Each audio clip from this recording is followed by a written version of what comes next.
तर्पण की भूमि है तो इस दान और तर्पण की जा रहे हैं। इस दान और तर्पण की आवश्यकता क्या अखिलेश यादव को नहीं है क्या? वो तो कह रहे हैं कि मैं तब आऊंगा जब गंगा माँ मुझे बुलाएंगी, तब मैं डुबकी लगाऊंगा। हरिद्वार चले गए स्नान करने, यहाँ नहीं आ रहे। गंगा जी ने बुलाया होगा तभी तो हरिद्वार नहा रहे थे, कहीं तो नहा रहे थे।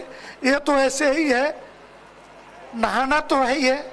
एक और नेता जिसका नाम आप नहीं लेंगे, मैं भी नहीं लूंगा, उन्होंने कहा कि लोग पाप धोने, चंद्रशेखर आजाद पाप किया वो पाप धोने जा रहे। हमने कहा भगवान तेरी भली करे, कम से कम तुमने यह मान तो लिया कि गंगा पाप धोती है। कोई पाप छुपा रहा है और कोई अपने पापों का प्रायश्चित करने के लिए तीर्थराज प्रयाग में आ रहा है। और जब तुम्हारे पाप खुलेंगे तब तुम भी आओगे, क्योंकि यह तो स्वीकार कर ही चुके हो कि गंगा पाप धोती है, तो तुम्हारे भी धो देंगी। और मैं एक बात कहता हूँ, अखिलेश जी हरिद्वार नहाए या प्रयाग नहाए, उनकी प्रशंसा होनी चाहिए, क्योंकि एक समय था कि जब हिंदुओं के तीर्थों पर लाठियां बरसाई जाती थी जी। हिंदुओं के पर्वों पर गोलियां चलती थी, कोई दुर्गा प्रतिमा विसर्जन बिना दंगे के नहीं संपन्न हुए।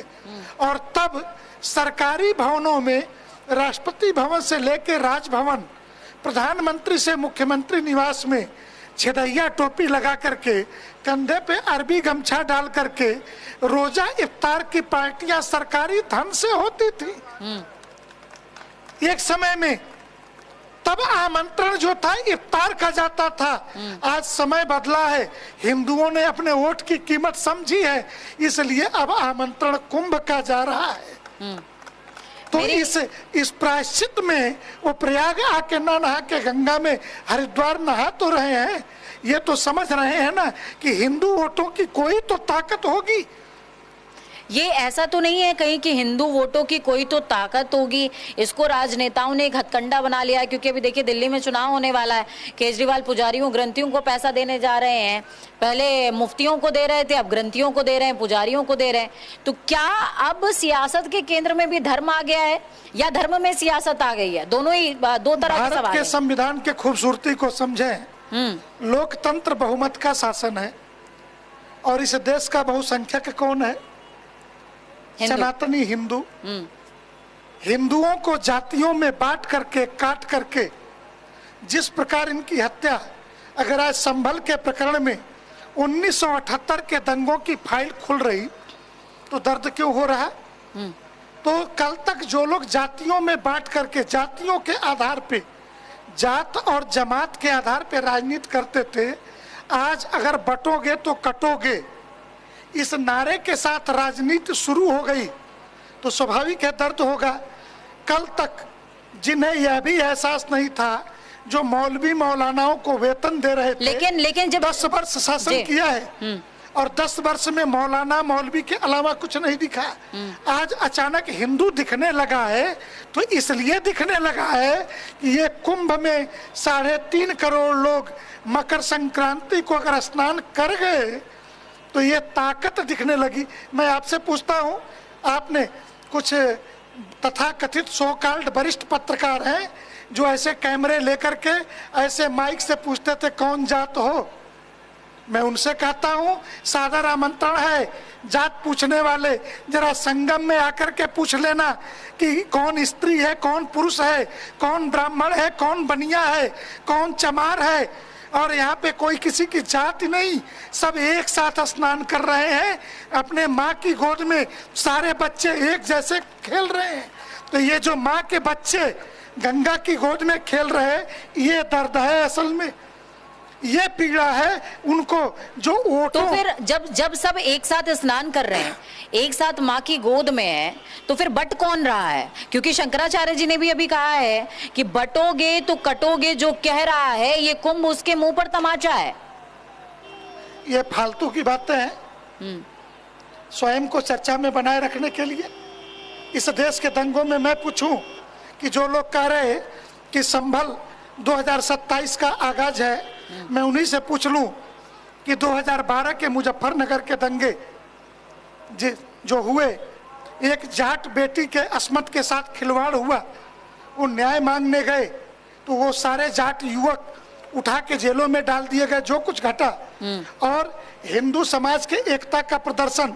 और अगर हम बटे नहीं होते तो इन दंगों में काटे नहीं गए होते। 2 घटनाएं मैं भी याद दिलाता हूँ। गोधरा क्यों हुआ?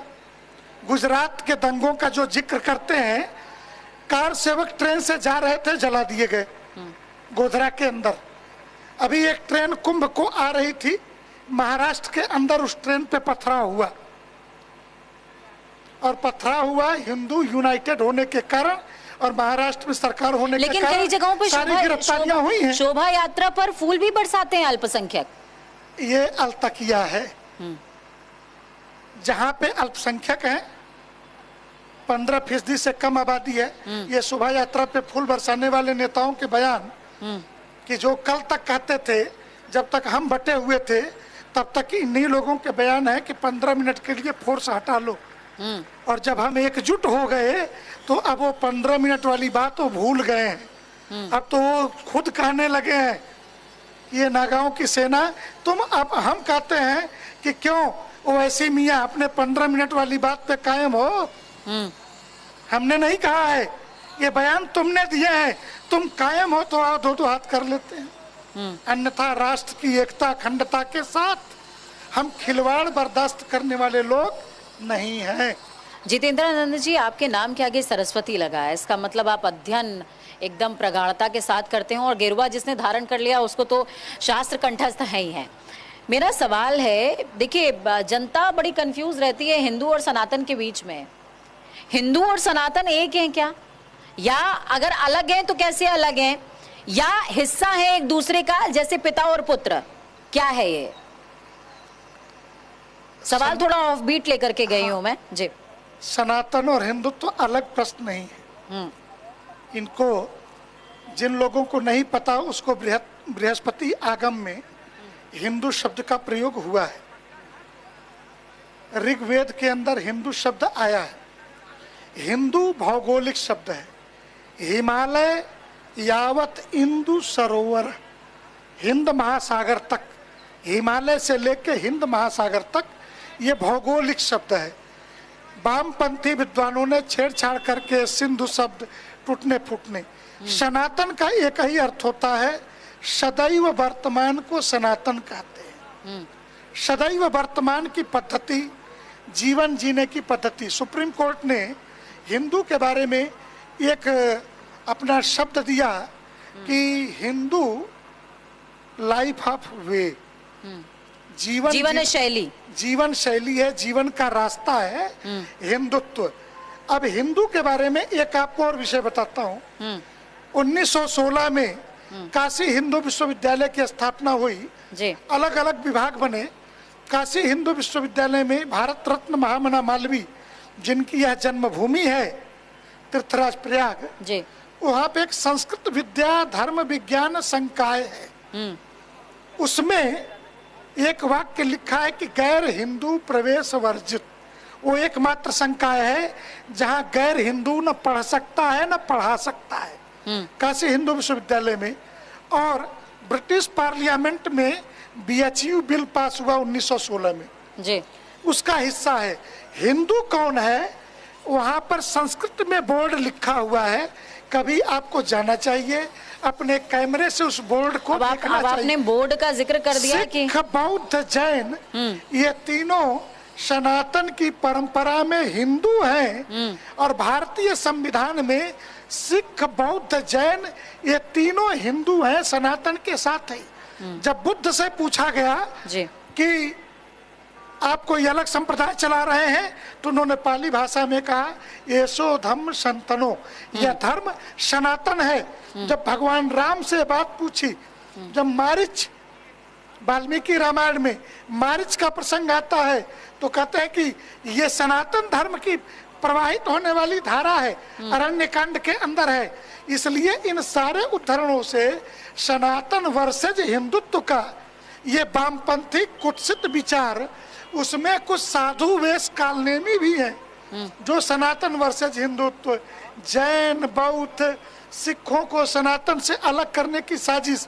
इसमें आपके चैनल के लिए और आपके लिए विशेष तौर से कि एक अंग्रेज DM था जॉन मैकालिफ जी। अंग्रेज डीएम था, और उस व्यक्ति ने एक बड़ा खेल खेला। वो कहा कि मेरा मन परिवर्तित हो गया